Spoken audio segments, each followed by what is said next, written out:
welcome to the Port of Los Angeles year-end media briefing. It's a busy time of year, so we're grateful that you're here today.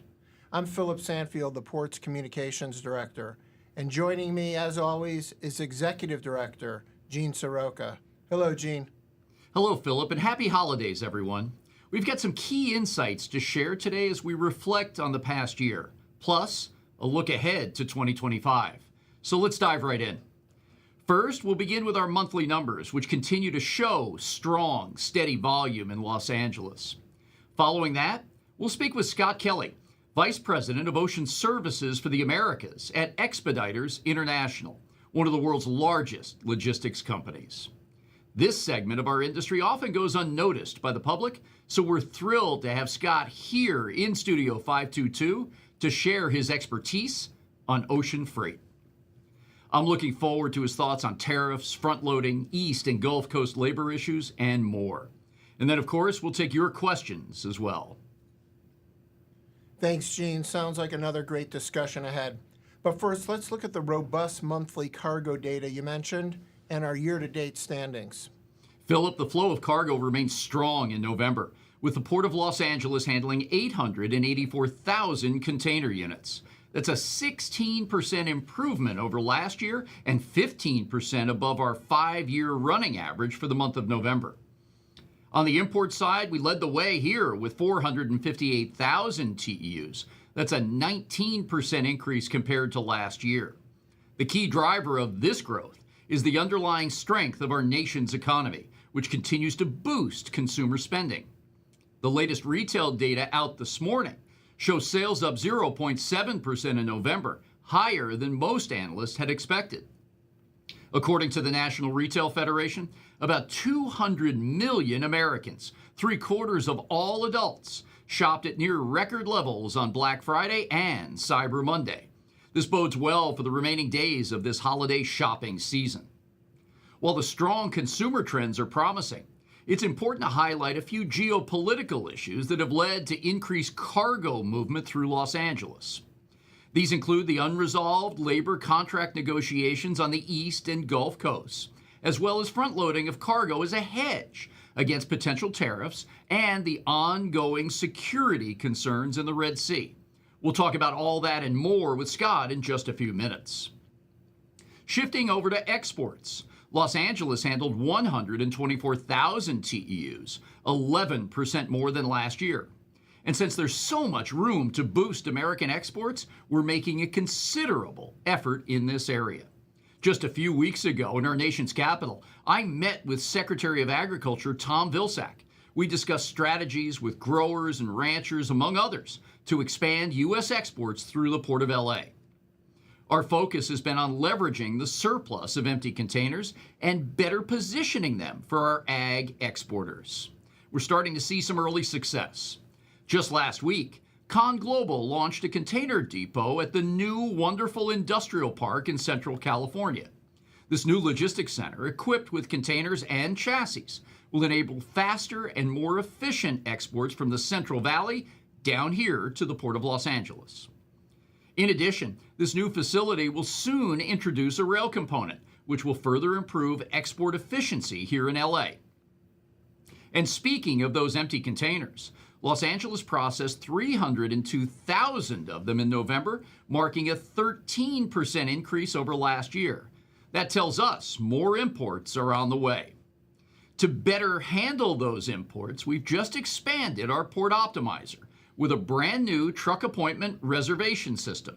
For now, it's operating in 4 of our 6 terminals. The early results are encouraging, and we'll be sharing more about the potential of this new module in the weeks ahead.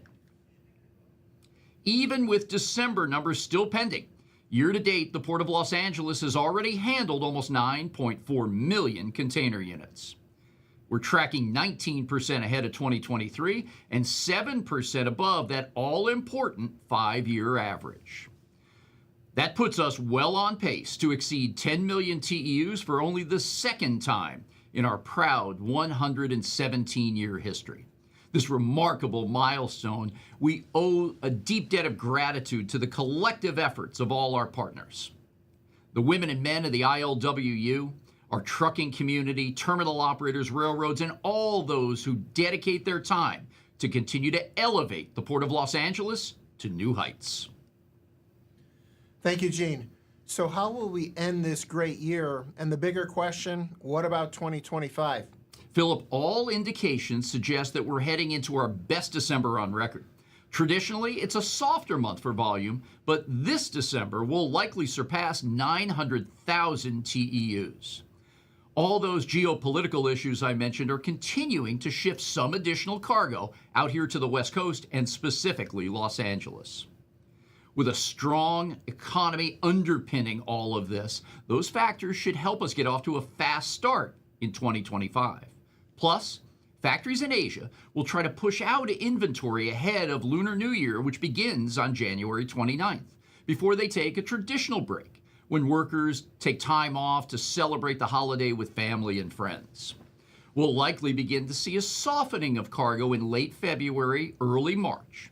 Forecasting beyond that, though, becomes a bit more challenging as we wait to better understand what trade policy may look like.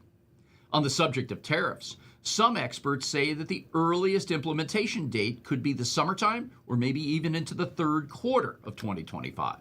So, after an extended period of front-loading, what we may see is an eventual drop or decline in volume, similar to what we saw when tariffs first took effect back in 2018. We have some experience in this area. The bottom line, the concern and unpredictability surrounding tariffs will likely dominate our discussions about global shipping to start off 2025.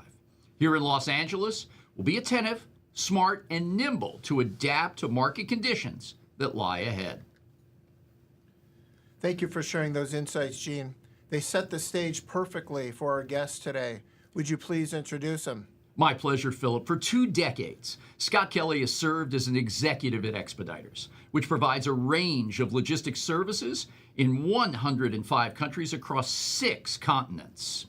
His company is highly regarded in our industry for its service excellence. I've known Scott for over 25 years, and what truly sets him apart is his deep expertise and dedication to customers. Scott, it's fantastic to have you come down from Seattle today. What a treat to have you here at the Pola offices. Thanks for having me. Let's jump in right away. Talking about logistics companies, walk us through a little bit about your service package you're offering to importers and exporters around the world and right here at home in the U.S. Well, we see our job as providing our customers with consistency and flexibility and great customer service. So we're a $9 billion company, $9.3 billion. 19,000 employees. We just passed our 45th year. We just had an anniversary. And our revenues are pretty consistent with ocean, air, customs brokerage, and domestic services and warehousing and order management. So our growth has been very consistent over the years. We're focused on a number of verticals, all of which need value-added services. So I've been with the company 27 years, and I'm glad to be here. Yeah, and probably one of the more important moments in time that you and I shared was during COVID-19, and how customers of all shapes and sizes were hungry for information, trying to get cargo to their doors and their customers. Yeah. And the EI team and those here at Pola, Eric Karras, Mike DiBernardo, and so many others work so closely. Yeah. It's really a treat to work with the professionals at your company, especially when all the chips were on the line. That's where we saw you guys rise to the top. Well, thanks for saying that, but you were great help to us. The partnership has been great for many, many years. For us, we were trying to provide information to our customers about where their freight is. We were all congested. We were all in the same boat together here with the congestion, and your team really rose to the occasion, helping us service our customers and get our cargo off the dock. Yeah, it's a pleasure. Shifting to today's headlines, there's a lot of talk with the new administration in Washington and what their policies may be across a variety of issues. For us specifically, it's this ongoing conversation about tariffs, whether it be with China, Mexico, Canada. What are you talking with your customers about today, and how do you see their reactions to this transition that we're about to witness? Well, I think most of our customers are wait and see. They're trying to figure out what will happen. They're evaluating their options. Cargo will move from one country or another country as it shifts. but it still will move. So it will move out of one country or maybe lighten up in one country and increase in another, but it still will move. So our job is to be prepared for that. We don't know what the tariffs may look like, but it's a wait and see situation, just like it was last go round. Yeah, we have a similar thought process too. And in fact, we've reported here and in a number of other spaces that the component of China business with the Port of Los Angeles has dropped from 57% at the close of year 2022, now down to 43%. Yet we're still growing. Our business is up nearly 20%. And that's because, like EI, we've been chasing the cargo, following our customer, engaged in that conversation so we can anticipate how those changes will take place. And the liner shipping companies are starting to put more nonstop services in from Southeast Asia locations. Yeah. That speed component has always been so vital to the port, and I know it has for EI as well. Yeah, and as those lanes change and as those operations change, part of the challenge there is infrastructure. So the big giant ships can still only go to Europe. We're not seeing them come to the United States very much, but we're also seeing Southeast Asia with the capacity issues there. So there's some limitations, but it's definitely changing. Now, shift gears one more time to the labor discussions on the East and Gulf Coast. What's the conversation like with your customers? How are they kind of seeing what's going to take place here now in the coming weeks to the expiry date of January 15th with this tentative agreement? Well, firstly, I know we're in LA, but if you look at the East Coast, the cargo that moves through the East Coast, you've got Europe is affected, exports to Europe, imports to Europe, South America, as well as the Indian trade into the East Coast, which dominates most of the services that come into the United States. So the East Coast diversity of trades has got a fixed option. I mean, there's not many options for Europe, but we're providing our customers with options. So our job is to provide our customers with options through Canada, Mexico, air freight, other services, anything we can do to give our customers the option to either shift through another location to a West Coast or that sort of thing, particularly from Asia, or air freight the cargo. So. Yeah, I've seen those air freight numbers, and they've been pretty high for a sustained period as well. The uncertainty and folks just trying to hedge, and it may not be a huge percentage of their cargo, but specifically just trying to play in these other spaces in case something like this becomes more pronounced. Yeah. So we're giving our customers options, and they are, some of them are making decisions about shifting cargo. Now back to EI. Where are you all investing right now, both in money and talent? Well, first and foremost, we're always investing in people, and that's our best asset. We're a non-asset-based company. Our knowledge base and our talent, the 19,000 people that we have working for us, are wonderful, and we take good care of them, and they take good care of the customer. But we're also investing heavily in always updating and remodeling our systems and our tools for our customers, and also always building on our relationships with our service providers, all of them that we depend on, and that will continue. So that's where we're focused. These are like our normal discussions when we sit down with Mike Barba and others for meetings with EI and sharing information about the marketplace. But I know we've got several questions lined up from the media, so let's shift it back over to Philip Sanfield. Thank you, Gene and Scott. As usual, a number of questions have come in advance. However, I do encourage journalists who have a question to drop it into the Q&A box below. And please remember to include your name and affiliation, and we will get to as many as we can. So let's start. The first question is for Gene. It's from CNN's Vanessa Yurkovich, and a similar question came from freelancer Eric Watkins. What are your thoughts on the president-elect meeting with the head of the ILA and offering support on the automation issue? Does it empower the union and make getting a deal more precarious? Gene? Vanessa, Eric, thanks for joining as always. It's pretty unique before the president takes the oath of office to be meeting with key stakeholders to the degree he has so far, but it's been happening on a variety of fronts, whether representing TikTok, the Prime Minister of Canada, phone calls to the President of Mexico, Sheinbaum, and others. So there's a lot of activity taking place where the president's trying to gather information. And I think it's interesting also because as we've seen, the labor movement over the past 3.5, 4, almost 5 years now really moving forward with strength. Whether it was the auto workers up in Michigan and the Ohio Valley, scale wage actors, writers, and producers out here in Los Angeles, healthcare workers, railroad workers, and our own ILWU negotiations. I think the American public in general has an even deeper appreciation for the workforce that carried so much of our economy through COVID-19 and continues to excel in a number of these very important economic segments.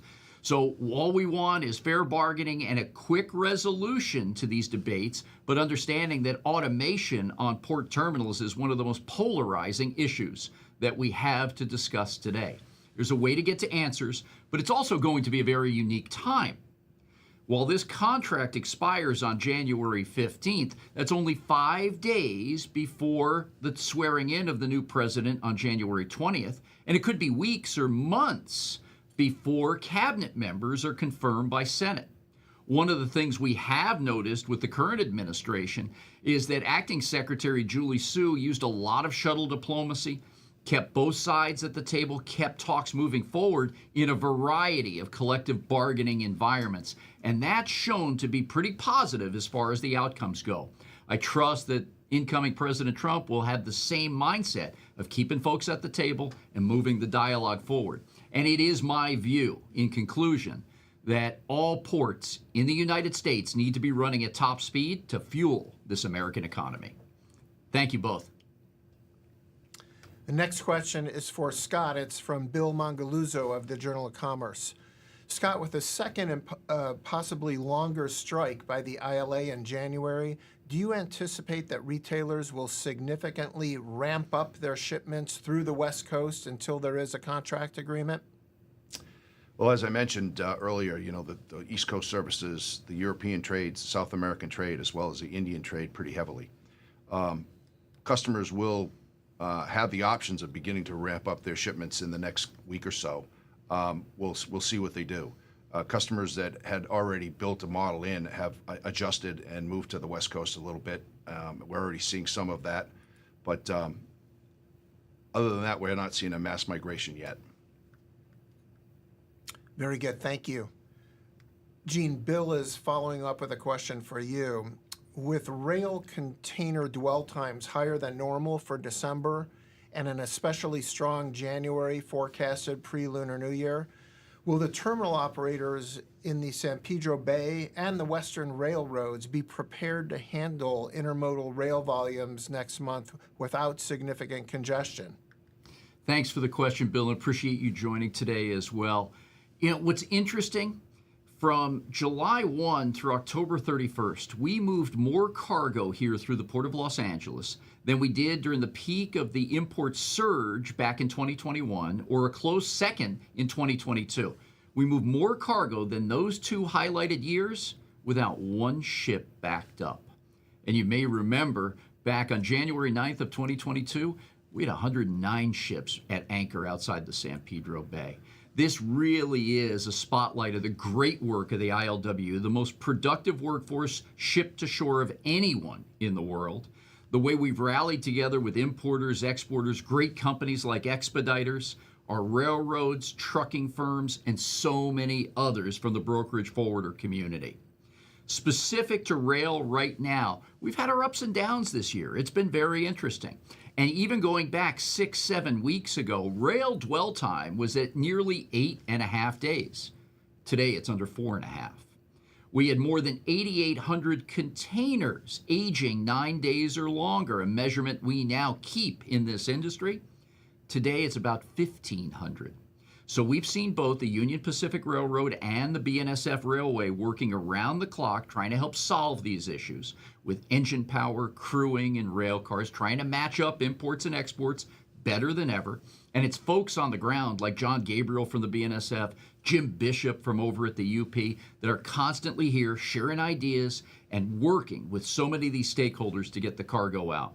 No one's claiming victory. There's a lot more work to do, but even Chair and CEO Jim Vena of the UP is in Los Angeles today and meeting with Mayor Bass along with other stakeholders to make sure that we're all in sync and moving forward with this great rail product that differentiates us as the gateway of choice. Thanks for the question, Bill. Thank you, Gene. A couple questions coming in from the chat box on the same topic. It's for Scott. The supply chain continues to be hampered by geopolitical issues in the Red Sea. How are your clients dealing with this issue, and what guidance can you offer them? Well, relatively speaking, the Red Sea situation has consumed a lot of the extra capacity that was in the marketplace. A great example would be the new alliance between Hapag-Lloyd and Maersk is going to require another 40 ships out of 300 to run that operation in today's world. Transit times have been extended anywhere from 8 to 15 days, depending on the destination. And the fact is that the schedule integrity has dropped significantly. It's down around 50% for the marketplace. So our customers are building a little extra time into their models, and they have adjusted and they've reacted to it. Very good, thank you. Gene, a couple questions have come in from Stuart Churls at FreightWaves. First, both of them are for you. What automation is deployed in container handling at the Port of LA, and how has it changed efficiency here? Thanks, Stuart. Appreciate the question. And this is very topical given the ongoing contract negotiations on the East Coast and the sentiment across the 29 West Coast ports. Automation here at the Port of Los Angeles spans 2 terminals, TraPac to the north on the edge of our enclave in Wilmington, and then Pier 400, the APMT facility at the southernmost point in Los Angeles. Over in Long Beach Container Terminal also has an automated facility in place today. So 3 of our 12 terminals have an automated environment. And it's interesting because only about 5% of the 360 ports that are keenly observed around the world have some semblance of automation. And they traditionally have been opened up in areas of rural communities where you don't have a very large workforce to help augment the need for the workers on the ground at terminals in many cases. But here we have equipment that moves the cargo on the terminal tarmac. And some of the vernacular is known to many of us, but not so common to the public. Automated stacking cranes, auto straddle carriers, rail-mounted gantry cranes are the products of choice here in LA. And over in Long Beach, there's an automated guided vehicle concept. But as I mentioned, the results have been mixed thus far. Some have opined that productivity is not that great, but costs have been dropped and longer hours of operation can be attained using this robotic mechanism. On the other side, during negotiations that date back to 2008 that put this language in the collective bargaining agreement with the ILWU, maybe some promises have not been lived up to, and maybe job cuts being replaced by these robotics or automated machines have been deeper than what was anticipated. Yet longshore work here in Los Angeles and Long Beach is up about 32% over the last decade. Could it have been more? Possibly. Our job is to bring as much cargo in here to create as many job opportunities and work hours that are possible, and we want to keep going in that direction. Technology is not going to slow down, but here in LA, we've said many times, we cannot leave the worker behind. And that's why we're investing real money, time, and effort in the nation's first goods movement training campus.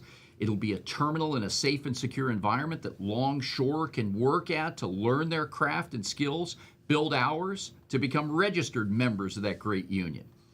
Training in truck driving, warehousing, even coding for people who understand, and especially the younger generation, how all this computer technology is going to work to make our supply chain better. And even for the youngster that's going to school and wants to find a way to get into this port business but doesn't know, will have the opportunity to go into a storefront and talk to a counselor and see where the place may be for that person. And if you're of my vintage, maybe you need upskilling or reskilling for the next 10 or 15 years of your career so you can stay competitive. So all of this is a fact of the matter. We can yell and scream all we want. We've got to find better ways to keep employment up, cargo flowing through this port, and giving families good opportunities at middle-class jobs. Thanks for the question. Gene, Stewart's following up with one more for you. He's asking, what effect do you foresee from the new vessel alliances that will begin in February? Now, yet to be seen, but I think now we've got probably close to 14 years of experience in this new age of vessel sharing on the liner shipping side of the business. There'll be a few tweaks coming up in 2025. We're awaiting the new waterborne deployment schedules, terminal IDs, and the like to make sure that we have that great skilled labor, the land capabilities, and machinery to handle the cargo. Now, that said, with the Port Optimizer, we can see cargo 40 days before it arrives here in Los Angeles. That gives us plenty of time to socialize what volume looks like, the breakdown between truck and rail, talking with our key stakeholders like EI to predict where this volume flow is coming from and going to, so we can be better prepared here on the ground to facilitate those convenings and dialogue with key stakeholders to move the cargo seamlessly. I'm pleased with where we're at, but we got a little bit more to learn here. Thank you. Thanks, Gene. Next question came in for Scott. It's from Alejandro Carranza from Supply Chain Dive.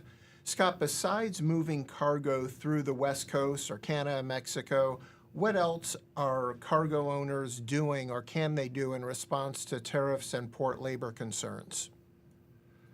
Well, as Gene mentioned earlier, they can advance their cargo on tariff issues if they're concerned about that. But on the East Coast, you have limited capacity into Montreal, Halifax, and in through Mexico, and then also the transit from Mexico up into the United States. So it's a difficult situation.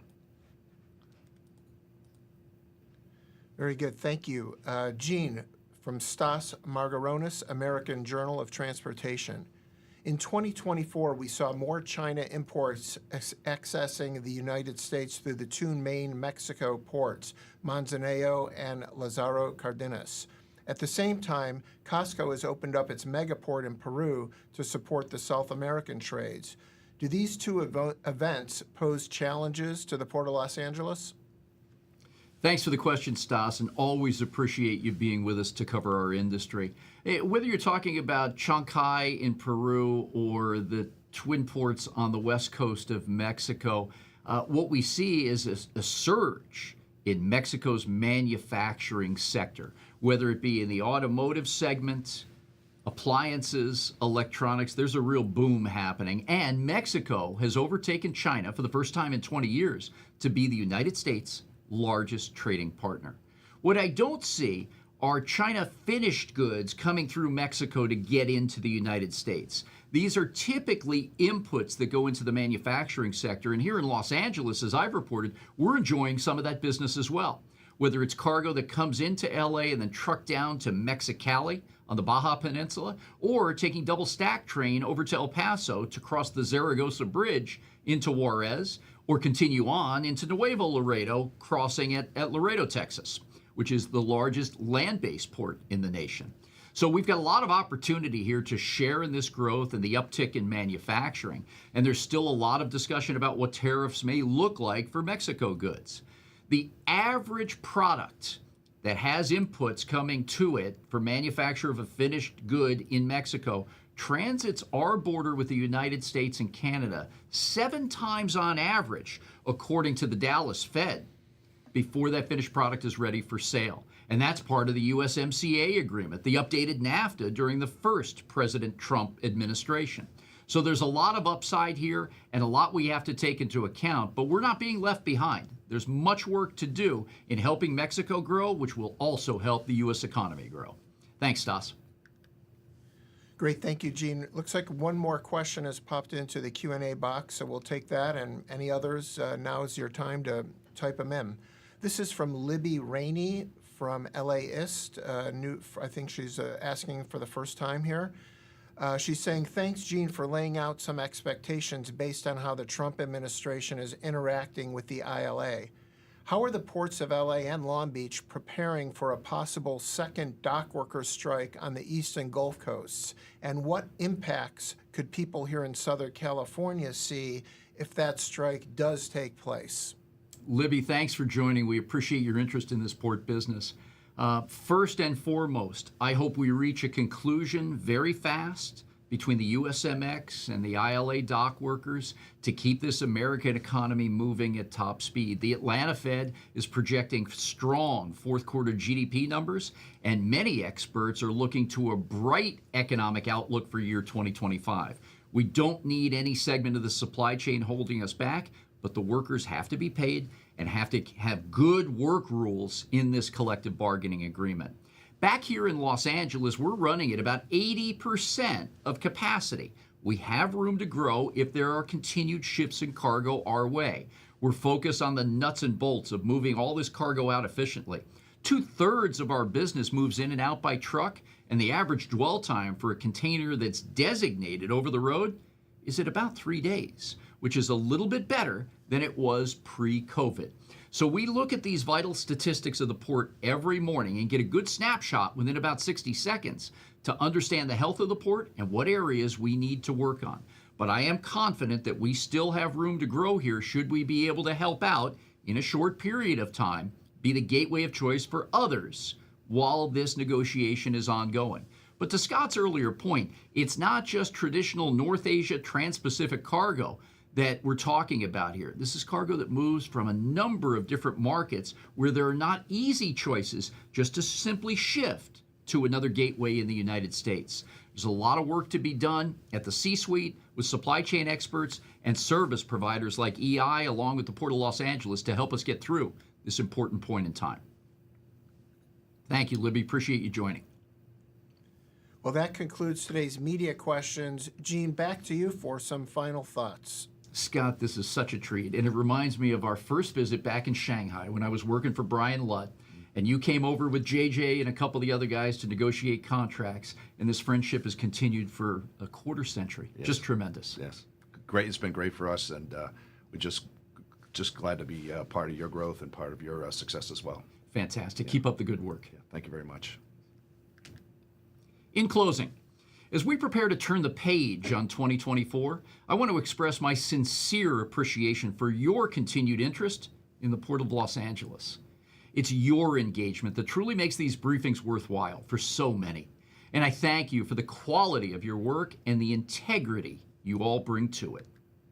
It's remarkable that we're completing our 5th year of these monthly briefings. Our goal remains the same, to provide accurate, timely, and valuable information about the Port of Los Angeles and the global supply chain to the media, along with all of our stakeholders. A great deal of work goes into producing these briefings, and I'm deeply appreciative of the entire team behind the effort here at the Port of Los Angeles and beyond. Looking forward, I'd like to extend a personal invitation to journalists who will be in Los Angeles on January 23rd to join us for our 10th annual State of the Port event.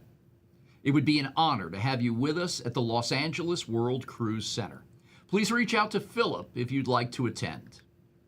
We'll be spotlighting our vision of success through 3 interconnected lenses: people, planet, and performance. In addition, I'll be making a few announcements that you might find newsworthy. In the meantime, I wish your loved ones and you a safe, joyful holiday season and a happy new year. Take care, everyone, and we look forward to seeing you back here again in 2025.